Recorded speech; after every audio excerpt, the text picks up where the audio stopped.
All right. Chelsea Manning. Isn't Chelsea Manning, if I have it right? Chelsea is, I can't remember his name before he claimed he was a woman.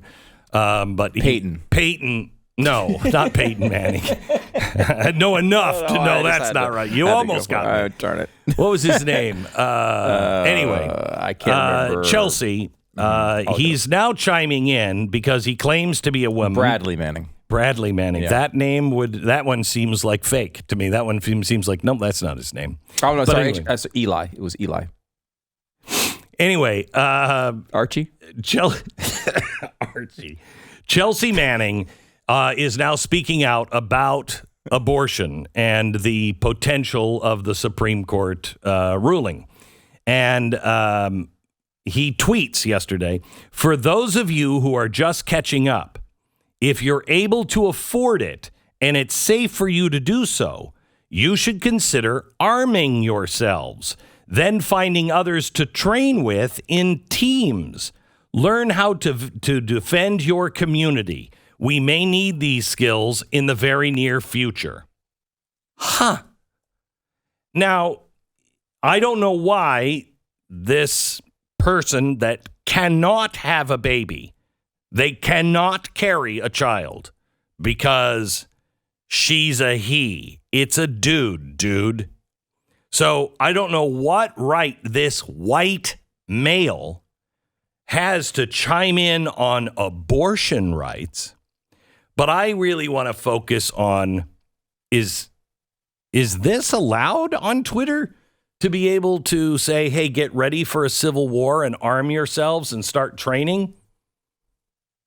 And then the replies are, is the implication here that overturning Roe versus Wade would incur civil war? If so, does someone have a broad brush stroke sense of how that chain of event might unfold? Yeah, somebody does. Roe goes, then the power of the 14th Amendment goes. The 14th goes, so do several other human rights. Civil unrest follows. Wow. Okay. I mean, I've been to the secret meetings of all the white people. We get together 7:30 Tuesdays on at Denny's. And I've been to those meetings. I have not heard the 14th Amendment abolishment plan spoken out loud. Yeah, they're not going to say that out loud. Not going to say it out loud. They're going to order a Grand Slam.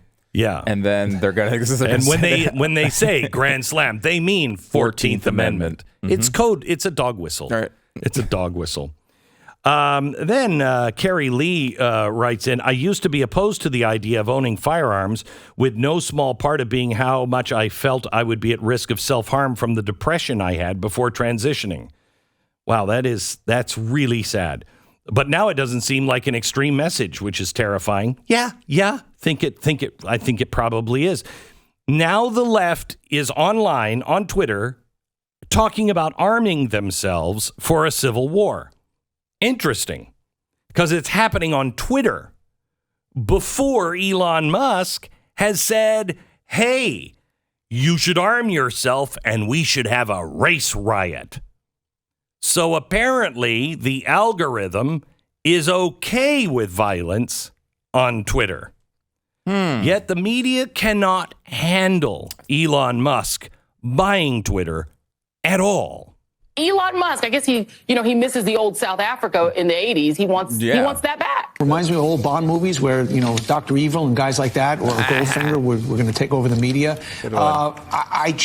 My tummy meter says there's something just not great about this. If you get invited to something where there are no rules, where there is total freedom for everybody, do you actually want to go to that party? Can you stop? I go to those parties all the time. Almost every party I go to does not send me a list of rules. Really? Yeah. I go to parties and they're like, there is one rule. My wife gives it to me. Don't make anybody cry or want to kill themselves. Mm-hmm. Okay? And you never live up to that. And I never live up to that. I break that every time. But do you want to go to a party without rules? Yeah, most people do. Most people do. Because we have common ethics.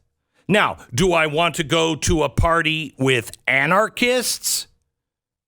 Well, depends on who the anarchist is. Penn Jillette says he's an anarchist. Michael Malice is an anarchist. I don't mind going to a They both party. be pretty fun at parties. They'd be I'd fun imagine. at parties, Yeah. and I wouldn't feel in danger at all. So this, of course, Mr. Potato Head. I'm sorry, Ms. Generic Potato Head is making once again just a stupid analogy. How dumb are their viewers? How dumb are the voters of the left? Because they actually have to believe this stuff, right? And I don't even think you're making a judgment there. You're making a judgment based on the way they talk to their voters. They must know they're idiots. I don't even have to look at the voters and say, okay, they must be idiots. No. The way the left media speaks to their own voters shows you they must know they're idiots. You know, I can't tell you how many interviews I did with people in the media, that never got printed, and they would ask, why the success? How did this happen?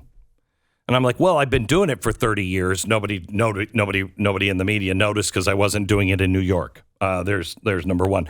Two, I don't treat my audience like they're imbeciles. When I first got into television, they all said, you can't, no, that's too complex. You can't do that. People won't pay attention. Really? Because I think they will. I think people are starving for the truth and starving for somebody to tell them what it really means. Somebody to explain big principles. Nobody wants to walk around like a dummy all the time.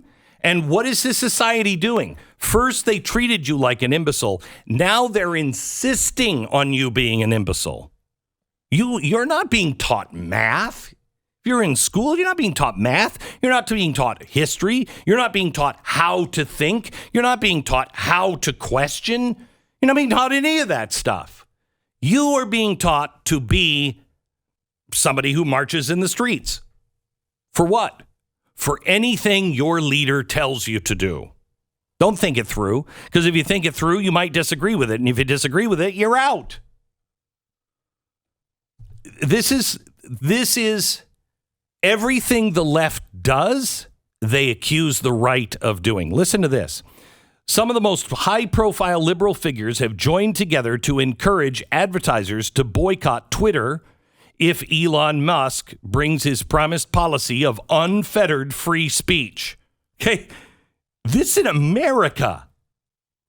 26 NGOs and advocacy groups have signed the letter expressing concern about the world's richest man's plan. No, you know that they don't ever really make a big deal out of Bezos and how much he controls. Bill Gates.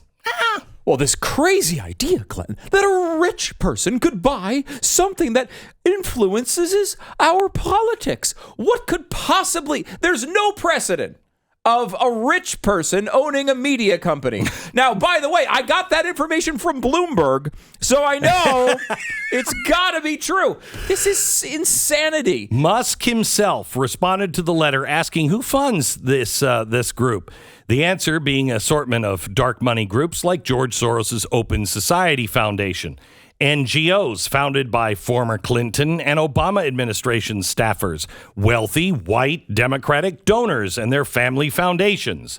So his takeover of Twitter is going to toxify our information, and it's a direct threat to public safety, especially among those already most vulnerable and marginalized.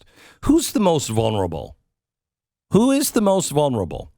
The most vulnerable are the people who can't read, who have a limited education, who have been sucked in onto the teat of the government, who has gone through government-funded schools and listened to the lies that are being taught by the teachers' unions. They're the people that are out of sight, out of mind, that just watch whatever drivel spills out of TikTok. And they're the ones that Kamala Harris can step in front of and say, big country, bad. Little country, good. Or anything else that the potato on CNN or anybody says. Those are the most vulnerable. Those who have an education, even and more importantly, if it's an education they earned, they actually did it themselves. They did it because they were curious, not because they wanted a piece of paper. Those are not the most vulnerable. Your ad dollars can either fund Musk's vanity project or hold him to account. We call on you to demand Musk uphold these basic standards of community trust and safety and pull your advertising spending from Twitter if they are not. Okay, so who is this? Well, the usual suspects. Policy spokesman for Hillary Clinton's campaign, nephew of David Axelrod, former senior advisor of Barack Obama. Media Matters, we know who they are. David Brock and George Soros and Hillary Clinton's money. Ultraviolet, who are these people? Well, they founded the group on the principle that with a combination of organizing, technology, creative campaigning, and people power, we can win. Oh, wow. They're backed by several unions, among them the American Federation of Labor, Congress of Industrial Organizations, AFL-CIO, and the American Federation of Teachers. Isn't that weird? By the way, the other group, Media Matters, yeah. Did you know that they were taking donations from the National Education Association, America's largest union representing teachers? Seems like the teachers' unions, man, they are all over this. And then other backers like Chicago-based billionaires, members of one of America's richest family who made their money through the Hyatt hotel chain. Nicholas Pritzker, he's 76 years old. He started the Libra Foundation. That's an organization that supports frontline organizations building a world where communities of color thrive. This is fantastic. You've got foreign entities that are involved in funding these organizations. That's who's doing it. By the way, that isn't just for Twitter. That email has gone out saying you've got to boycott. This is ESG. You watch. Twitter. You have to understand if you advertise for Twitter that there's some reputational risk to your company. But you choose, whatever. That letter has also gone out about abortion. You've got to stand for abortion, and your company has to publicly back it. Otherwise, there's some reputational risk. America, you going to be held hostage? Are you going to do it? Are you going to keep paying them? The mob is at your door, and they're offering you protection. You know, you just have to pay this little fee. How odd is it for you, huh? Get off of Twitter. Stop advertising. You know, I'm just asking you. You know, you're either with us or you're against us. And, you know, maybe bad things happen to businesses that don't play the game. You know what I'm saying? You know, there's a reputational risk. Your building might burn down in the middle of the night. Just play along. Nobody gets hurt. Go ahead. That is who you're dealing with, America. What's your choice?